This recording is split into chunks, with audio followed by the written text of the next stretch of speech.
पंतप्रधान नरेंद्र मोदी यांनी आपल्या भाषणामध्ये इंधन बचतीचं तर बोललेच, त्यासोबत तसं म्हणायला गेलं तर सोने चांदी खरेदी करू नका अशा पद्धतीचं त्यांनी वक्तव्य केलं. आणि त्यासोबतच आणखी एक महत्वाचं वक्तव्य केलं ते म्हणजे ऑनलाईन शिक्षण पद्धतीचा जो वापर आहे तो पुन्हा एकदा करा अशा पद्धतीचं हे वक्तव्य होतं. मात्र विद्यार्थ्यांच्या दृष्टिकोनातून, शिक्षकांच्या दृष्टिकोनातून हे जे हे त्यांनी भाषणात जे मांडलेले मुद्दे आहेत हे नेमके कसे आहेत हे आपण पाहणार आहोत. आपल्यासोबत काही शिक्षक आहेत, एकंदरीतच यांच्याकडून नेमके त्यांची मतं काय आहेत ते आपण जाणून घेणार आहोत. नमस्कार, आपलं नाव कसं? मी भरत रसाळे, राज्याध्यक्ष खाजगी प्राथमिक शिक्षक सेवक समिती महाराष्ट्र राज्य. काय नेमकं आता हे जे भाषणात त्यांचे जे मुद्दे मांडले होते आपण ऐकलाच असाल, नेमकं काय कशा पद्धतीने हे सगळं बघताय तुम्ही? भारताचे माननीय पंतप्रधान नरेंद्र मोदी साहेबांनी जे काही विद्यार्थ्यांना ऑनलाईन शिक्षण घ्या अशा पद्धतीचं वक्तव्य केलेलं आहे, प्राप्त परिस्थितीमध्ये ते पूर्णतः चुकीचं आहे अशी आमची स्वतःची धारणा आहे. कोरोनाच्या काळामध्ये आपण एक भीती घालून त्या पद्धतीचं वातावरण निर्माण केलं. आता सुद्धा तुम्ही वेगवेगळे वक्तव्य करत असताना की विद्यार्थ्यांचं शिक्षण ऑनलाईन व्हायला पाहिजे अशा प्रकारचं बोलणं म्हणजे शिक्षण परंपरा जी भारताची आहे त्याच्या विपरीत आपली भाषा वापरण्यासारखं आहे. कारण आम्ही शिक्षक हे सजीव विद्यार्थ्यांना शिकवत असतो, ते वर्गामध्ये शिकवत असतो, त्याच्यामध्ये समूह संस्कृती आपण शिकवत असतो. आणि घरामध्ये ऑनलाईन शिकवायचं असेल तर ही सगळी आपली जी संस्कृती आहे, परंपरा आहे, जी मूल्य आहेत, जे काही भारताचा सर्व धर्म समभाव जो टिकून आहे तो टिकून आहे केवळ आणि केवळ वर्गातल्या शिक्षणामुळं. आणि जर तुम्ही ऑनलाईन शिक्षणच घ्या म्हणत असाल तर मग विद्यार्थी घरामध्ये बसेल. अमेरिकेमध्ये आपण परिस्थिती बघतो, परदेशामध्ये परिस्थिती बघतो की त्यांचं एक काही नातेसंबंध जे असतात समाजाशी किंवा कुटुंबाशी किंवा आपल्या परिवाराशी, आपल्या परिसराशी, आपल्या शेजाऱ्याशी, हे कुठंच काही नसतात. त्यामुळे आपण बातम्या ऐकतो की 10-12 वर्षाचा मुलगा सुद्धा गोळ्या झाडून 10-12 विद्यार्थ्यांची किंवा मुलांची हत्या करू शकतो. पण अशा पद्धतीची परिस्थिती आपल्या भारतामध्ये नाही आहे. मुलांना हे जर शिकवायचं असेल तर तुम्ही वर्गामध्ये शिक्षण दिलं पाहिजे असं कोठारी आयोगामधलं पहिलं वाक्य आहे. आणि आज जर नरेंद्र मोदी म्हणत असतील, काल एक विडंबनात्मक यामध्ये एक चित्र आलेलं आहे, व्यंगचित्रकाराने केलेलं आहे की बाबा तुम्ही एकीकडे इंधन वापरू नका म्हणताय, एकीकडे तुम्ही सोनं खरेदी करून म्हणताय, घरातून बाहेर पडू नका म्हणताय, ऑनलाईन शिक्षण घेऊ नका म्हणताय, मग आता पुन्हा आम्ही एवढंच करतो की टाळ्या वाजवतो, म्हणजे थाळी वाजवतो. पुन्हा तीच परिस्थिती जर तुम्ही निर्माण करत असाल तर ही अतिशय चुकीचं आहे आणि तशी परिस्थिती भारतामध्ये नाही आहे. त्यामुळं आपल्या माध्यमातून केंद्र सरकारला आणि नरेंद्र मोदी साहेबांना आव्हान आहे की तुम्ही ऑनलाईन शिक्षण जे काय घ्या अशा पद्धतीचं विधान केलेलं आहे ते पूर्णतः मागे घ्यावं आणि वर्गामध्ये जे शिक्षण चालू आहे, ज्याच्यामध्ये मूल्य शिक्षण आहे, संस्कृती आहे, संस्कार आहे, अभ्यासक्रम आहे, त्या पद्धतीचं शिक्षण आहे तसं चालू करावं, त्यालाच तुम्ही पाठबळ द्यावं अशी आमची मागणी आहे. मुळात ऑनलाईन पद्धतीनं विद्यार्थी शिकू शकतो, मात्र त्याला संस्कार मिळू शकत नाहीत अशा पद्धतीचे या सरांनी बोललं. आपलं नेमकं काय मत आहे? माननीय मोदी साहेबांनी देशापुढे जे वेगवेगळ्या प्रकारच्या समस्या तयार झालेल्या आहेत या जागतिक युद्धानंतर, अमेरिका आणि इराणच्या युद्धानंतर, आणि त्यानंतर त्याने आता सगळ्या निवडणुका पूर्ण झाल्यानंतर आपल्या सर्वांना आव्हान केलेलं आहे की त्यांनी काही गोष्टी आपण सगळ्या जनतेने केल्या पाहिजेत म्हटले. त्यामध्ये महत्त्वाचं त्यांनी सांगितलं की ऑनलाईन शिक्षणाच्या संदर्भामध्ये विचार करावा आणि विद्यार्थ्यांना ऑनलाईन शिक्षण द्यावं. पण आज ऑनलाईन शिक्षण देण्यासारखी परिस्थिती सर्व ठिकाणी आहे का भारतामध्ये? आपली सगळी बरीच लोकसंख्या जी खेड्यापाड्यामध्ये रस्ते वाडी वस्तीवर आहे आणि त्या ठिकाणी आजही काही ठिकाणी आजही वीज पोचलेली नाही आहे, इंटरनेट सुविधा नाही आहे, त्यानंतर त्यासाठी लागणारे मोबाईल असतील, 4G असेल, 5G असेल, अशा प्रकारची यंत्र त्यांच्या नाही आहे, पालकांच्याकडे उपलब्ध नाही. आणि अशा परिस्थितीमध्ये यांच्यापर्यंत, या विद्यार्थ्यांच्यापर्यंत शिक्षण पोहोचणार कसं? कोरोना काळात आपण हा प्रयत्न केला पण त्याचा किती विद्यार्थ्यांना लाभ झाला? फार कमी विद्यार्थ्यांना त्याचा लाभ झाला. आणि आज मोबाईलमुळे मुलं ॲडिक्ट झालेले, मोबाईलचं मुलांना व्यसन लागलेलं आहे. आणि पुन्हा जर आपण या पद्धतीनं मुलांना त्या व्यसनाकडे नेलं, आज काही देशांनी मुलांना 14-15 वर्षापर्यंत मोबाईल वापरायला बंदी केलेली आहे त्यांना शाळेमध्ये. आणि अशा परिस्थितीमध्ये आपण जर हा ऑनलाईन शिक्षणाचा विचार करत असू तर सर्वसामान्यांचं शिक्षण संपवण्याकडं हे सरकार चाललंय की काय अशी समाजाची भावना तयार झालेली आहे. आणि त्यामुळं असं ऑनलाईन शिक्षणाचा आग्रह न धरता शाळेच्या वर्गामध्ये सर्व सुविधा नियुक्त आणि पूर्ण शिक्षक वगैरे देऊनच हे शिक्षण देणं हेच सर्वसामान्यांच्या आणि सगळ्यांच्या फायद्याचं आहे. सर की आता सर्वसामान्यांच्या फायद्याचा एक महत्वाचा मुद्दा त्यांनी काढलेला आहे. सर AI च्या माध्यमातून आता बऱ्याच पिढी आता बऱ्यापैकी शिकते आणि त्याचबरोबर आता ऑनलाईन पद्धतीचे जे आता भाषण देखील आता नरेंद्र मोदींनी केले की ऑनलाईन शिक्षण पद्धतीचा आता वापर करा.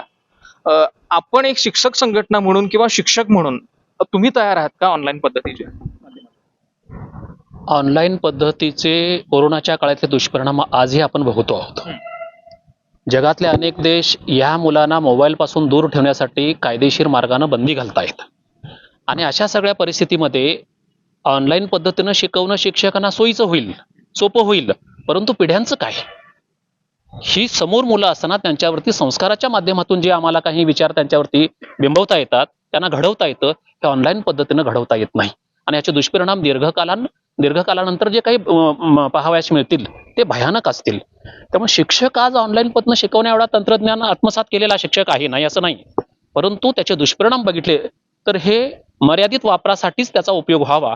प्रत्यक्ष मुलं समोर असणं आणि त्यांना शिकवणं हेच शिक्षण खऱ्या अर्थानं आजच्या दृष्टीनं फार महत्त्वाचं आहे. कारण हे दीर्घकालीन त्याचे दुष्परिणाम जे होतील ते भयानक असतील, त्याचा विचार करूनच या पद्धतीचा अवलंब न करणं योग्य होईल. मात्र जे आपले पंतप्रधान नरेंद्र मोदी आहेत त्यांनी इंधन बचतीचा एक मुद्दा त्यांनी उपलब्ध केला. त्याच्यानंतर सोने खरेदी किंवा चांदी खरेदीचा जो काय मुद्दा आहे तो त्यांनी मांडला आणि त्यासोबतच ऑनलाईन पद्धतीचे जे आता त्यांनी एक मुद्दा मांडलेला होता. त्यांनी काही ना काहीतरी या पद्धतीचा विचार करूनच हे सगळे मुद्दे मांडले असतील असं.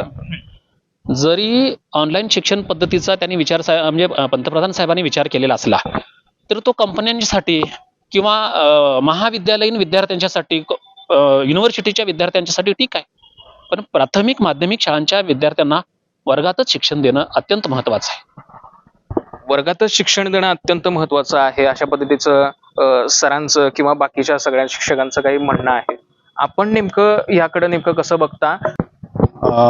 ऑनलाईन शिक्षण कोरोनाच्या काळामध्ये आणीबाणी परिस्थिती निर्माण झाली होती आणि त्यावेळी ऑनलाईन शिक्षण मुलांना दिलेलं आहे आणि त्याचे जे परिणाम आहेत ते आता आम्ही बघतो आहोत.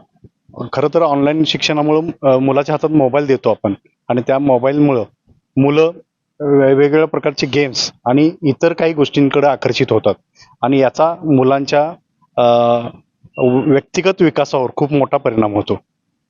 आणि मुलांना जर संस्कार घडवायचे असतील तर प्रत्यक्ष मूल समोरच असायला पाहिजे आणि आज भारतामध्ये ऑनलाईन शिक्षण देण्यासारखी परिस्थिती नाही आहे. एकतर तशी वेळ आलेली नाही आणि दुसरी गोष्ट तशी सुविधा आपल्याकडे नाही आहेत. त्यामुळं या गोष्टींचा विचार करून ऑनलाईन शिक्षण देऊ नये असं माझं मत आहे. त्याचबरोबर मुलांच्या आरोग्याचा सुद्धा यामध्ये विचार होणं गरजेचं आहे, कारण कोरोनाच्या काळामध्ये जे ऑनलाईन शिक्षण झालं त्यामुळं जे मुलांच्या डोळ्यांवर वगैरे जे परिणाम झालेले आहेत ते आज आमच्या समोर दृश्य स्वरूपात आहे आणि याचा गांभीर्याने विचार होणं गरजेचं आहे. नक्कीच कुठेतरी गांभीर्याने विचार झाला पाहिजे अशा पद्धतीचं काही शिक्षकांचं म्हणणं आहे. ऑनलाईन साठी नेमकं तयार आहेत का हे आता आपण एकंदरीत पाहूया. ऑनलाईनचे आता शिक्षण जे काय आता चर्चा वगैरे सुरू झालेली आहे, आता आपण चर्चा पण केली होती, काही शिक्षकांचं म्हणणं देखील मांडलेलं आहे. ऑनलाईन पद्धतीनं जर आपण शिक्षण घ्यायचं सुरुवात झाली तर तुम्ही एक शिक्षक म्हणून तयार आहात का? मी शिक्षक म्हणून तयार आहे, पण याच्यासाठी लागणारं जे साहित्य आहे, उदाहरणार्थ आपण जर मोबाईल बघायला गेलं तर साधारणतः एक मागच्या 7-8 महिन्यापूर्वी जेव्हा युद्ध चालू व्हायचं होतं त्याच्या अगोदरच बघितलं तर 8-8.5 हजारला मोबाईल होता, तो आता साधारणतः 14,500च्या आसपास मिनिमम लेवल 5Gचा मोबाईल चालू झालेला आहे. त्याच पद्धतीनं महिन्याचं जे रिचार्ज आहे त्याच्यासाठी लागणारं ते 400 रुपये आहे. म्हणजे कोणत्या परिस्थितीमधला हा विद्यार्थीला ज्याच्यासाठी गरज आहे ती गरजेपर्यंतच्या विद्यार्थ्यापर्यंत ते शिक्षण पोहोचणारच नाही. मी स्वतः एक विज्ञान शिक्षक आहे आणि टेक्नॉस्नी आहे, त्यामुळे मला माहिती आहे की ह्याच्यामध्ये ह्या त्रुटी काय आहेत. विज्ञानामधले जे प्रयोग आहेत ते प्रयोग स्वतःहून शिकणं, त्याला शिकवणं, त्याला त्या पद्धतीने करून घेणं आणि त्याची प्रत्यक्ष अनुभूती घेणं हे जेवढं शिक्षण प्रभावी ठरतं तेवढं ऑनलाईन हे प्रभावी नाही आहे.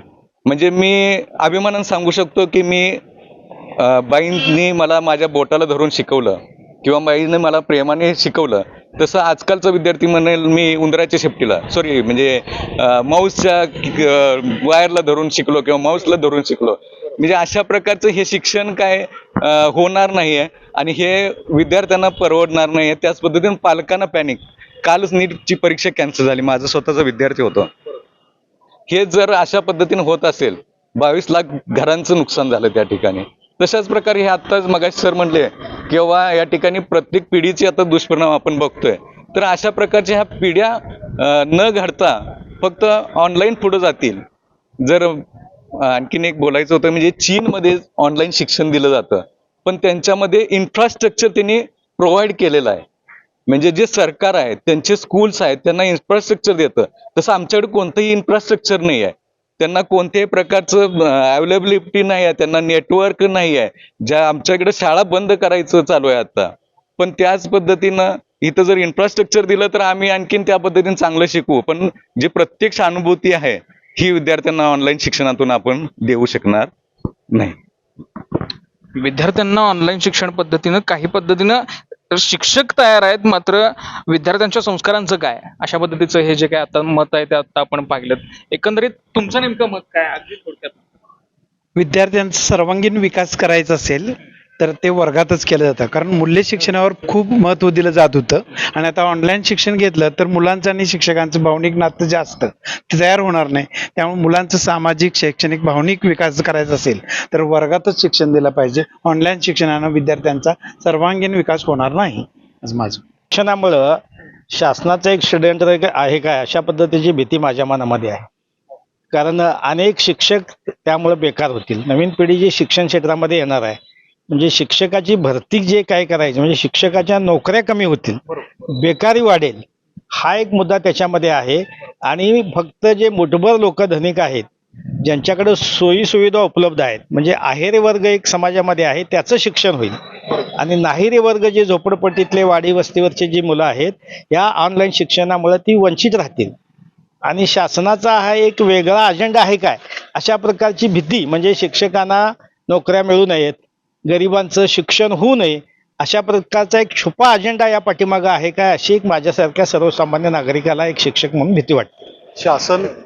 शासन आपली जबाबदारी झटकतंय की काय असं वाटायला लागलेलं आहे. कारण शिक्षणावर, प्राथमिक शिक्षणावर बाहेरच्या देशामध्ये मोठ्या प्रमाणात खर्च होत असताना आपल्या देशामध्ये शिक्षणापासून शासन दूर जायला लागले असं आम्हाला शंका यायला लागली.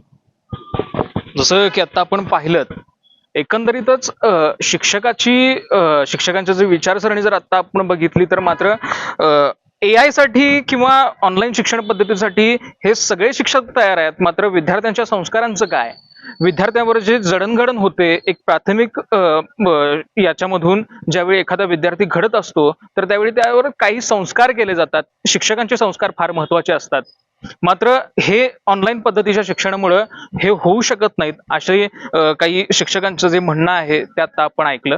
LS मराठीसाठी मी निरंजन, कोल्हापूर.